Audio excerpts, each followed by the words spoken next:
भूत और चुड़ैलों की कब्रिस्तान में फंसी इंसानी ट्रेन। लाओ लाओ अपनी टिकट निकाल लो। टीसी टिकट चेक करते हुए एक एक पैसेंजर के पास जाता है। ट्रेन अपनी रफ्तार के साथ चल रही थी। सभी पैसेंजर अपनी अपनी टिकट दिखाने लगते हैं।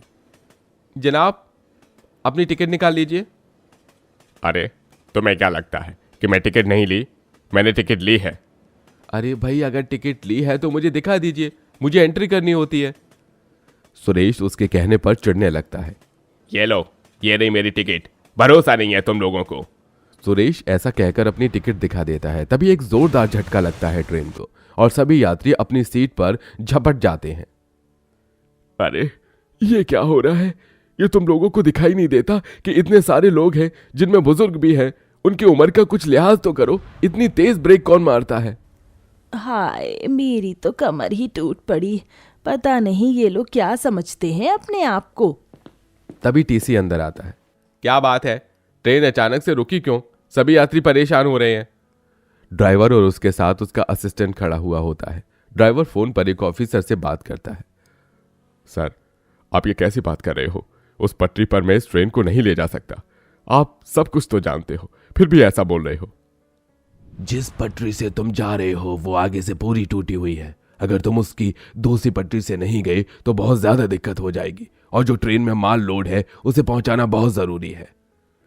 ऑफिसर इतना कहकर फोन काट देता है। ड्राइवर का असिस्टेंट ड्राइवर की शक्ल देखकर घबराते हुए कहता है, नहीं जाऊंगा, मैं नहीं जाऊंगा उस पटरी पर। मुझे तो बस यहीं पर उतार दो आप लोग। जाओ, मैं इस जंगल के रास्ते बाहर निकल जाऊंगा, लेकिन उस पटरी से नहीं जाऊंगा।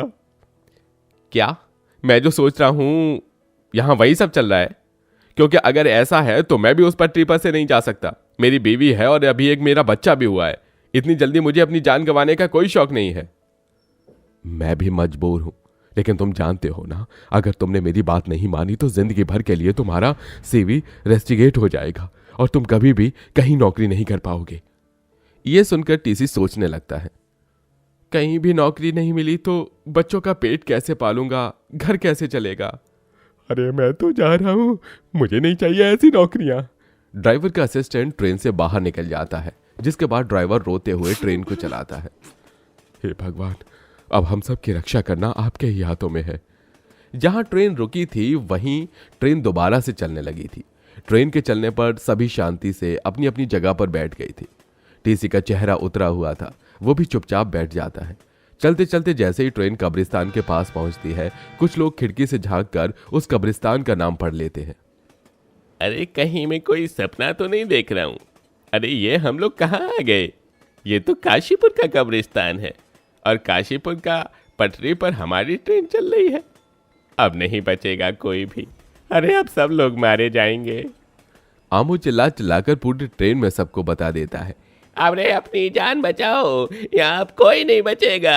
हम लोग काशीपुर के कब्रिस्तान की पटरी पर चल रहे हैं। ये ट्रेन अब वापस यहाँ से नहीं जा पाएगी।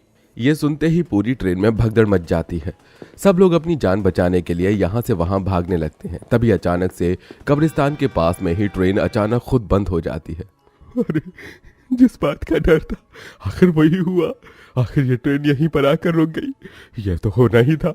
अब नहीं बचने वाला कोई भी, सबके सब मारे जाएंगे। तभी ड्राइवर को सामने वाले शीशे से पटरी पर से सारे भूत और चुड़ैल चलते हुए ट्रेन की तरफ आते हुए दिखाई देते हैं। अरे अपनी जान बचाओ, भागो यहाँ से, भूत और चुड़ैल हमें खाने के लिए आ रहे हैं। ड्राइवर ट्रेन से बाहर कूद जाता है, लेकिन उसके कूदते ही एक भूत उसे पकड़ लेता है और उसे कच्चा खा जाता है। कोई नहीं बचेगा, सबके सब मारे जाएंगे। आज बुझेगी हमारी भूख। मेरे पेट में तो हाथी घोड़े चूहे सब कूद रहे हैं, क्योंकि सबको मैंने खा लिया, लेकिन इंसान का गोश्त खाने को आज मिलेगा। जैसे ही ट्रेन से कोई बाहर निकलता है, कालू भूत उसे पकड़कर सीधा कच्चा खा जाता है। आओ चुड़ैल बहनों, आओ अपना भोजन खाओ। अपने पसंदीदा भोजन आसानी से नहीं मिलते। यामिनी चुड़ैल मोटी मोटी औरतों को खा जाती है। इस तरह भूत और चुड़ैल की पलटन ट्रेन पर कूद पड़ती है और एक एक करके ट्रेन में सभी लोगों को खा जाती है। काशीपुर के कब्रिस्तान की पटरी पर ट्रेन कब्रिस्तान बन जाती है। एक भी इंसान बच नहीं पाता। चलो साथियों चलते हैं, कोई नहीं बचा, हमने सबको खा लिया है। अब ये ट्रेन इस पटरी पर अपने आप गायब हो जाएगी। सभी भूत और चुड़ैल वहां से जाने लगते हैं। दिन निकलने से पहले एक भी भूत वहां दिखाई नहीं देता और दिन निकलने से पहले ही पटरी के ऊपर से ट्रेन पूरी की पूरी गायब तक हो जाती है। उसका नामो निशान तक नहीं मिलता। अगले ही दिन चारों तरफ ये खबर फैल जाती है कि काशीपुर की पटरी से एक और ट्रेन गायब हो गई। सर, मैं तो वहां से इसलिए कहा था क्योंकि लोगों की जान बचानी जरूरी थी, लेकिन मैंने नहीं सोचा था वहीं पर लोगों की जान चली जाएगी। तुम जैसे लोगों की वजह से ही इतने लोगों की जान जा रही है। आइंदा ऐसा कदम उठाने से पहले तुम 100 बार सोच लेना। उस रास्ते से जाने के लिए ट्रेन को सख्त मना था, लेकिन जब कोई नया ड्राइवर ट्रेन चलाता और उसे इस बारे में पता नहीं होता तो वो ट्रेन उस रास्ते से ले जाता। लेकिन ट्रेन उस रास्ते से वापस कभी लौट कर नहीं आती, क्योंकि कब्रिस्तान के सभी भूत ट्रेन के सभी पैसेंजर्स को खा जाते हैं। ऐसे ही एक दिन भोपाल नाम का ड्राइवर पहली दफा ट्रेन चलाते हुए ले जा रहा होता है। सामने ये कौन आया, दिल में हुई हलचल, देखते ही एक झलक हो गए हम पागल। हा हा। भोपाल ट्रेन चला रहा था कि तभी उसके फोन पर एक कॉल आया। सुनो भोपाल, बहुत इमरजेंसी कॉल है। जिस रास्ते तुम ट्रेन लेकर जा रहे हो उस रास्ते पर एक बहुत बड़ा पेड़ गिर गया है। अब उस रास्ते से ट्रेन आगे नहीं जा सकती। तुम्हें पैसेंजर को दूसरी ट्रेन की पटरी से लेकर जाना होगा। ठीक है साहब, मुझे कौन सी पटरी से लेकर आना होगा? काशीपुर की पटरी से। यह सुनते ही भोपाल के पैरों तले जमीन खिसक जाती है। मुख्यमंत्री की कॉल काट देता है और चलते हुए ट्रेन से वो नदी में कूद जाता है। अरे जान बची तो लाखों पाए, लौट के बुद्धू घर को आए। भोपाल तो अपनी जान बचा लेता है चलती हुई ट्रेन से कूदकर, लेकिन अब वो ट्रेन सीधा काशीपुर की पटरी पर चल रही थी।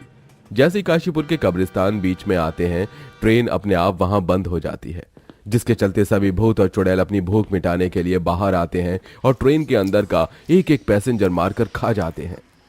बस रोजाना इसी तरह हमारी भूख मिटती रहे तो हम कब्रिस्तान के भूतों को क्या ही चाहिए।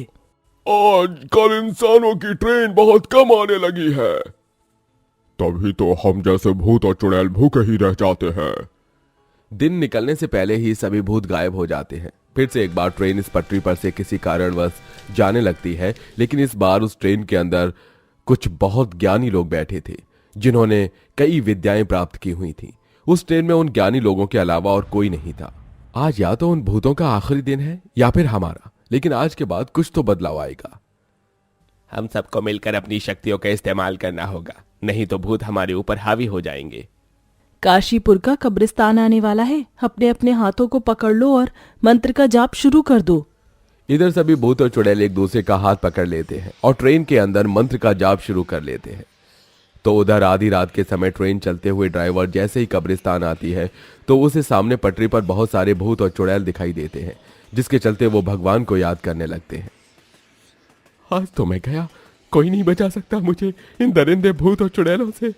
भूत और चुड़ैल को देखकर केशव ने अपनी आंखें बंद कर ली थी। इधर भूत और चुड़ैल ट्रेन को निकलने के लिए तैयार थे। जैसे जैसे ट्रेन आगे की तरफ बढ़ती है वो उन सभी भूत और चुड़ैल को कुचल देता है।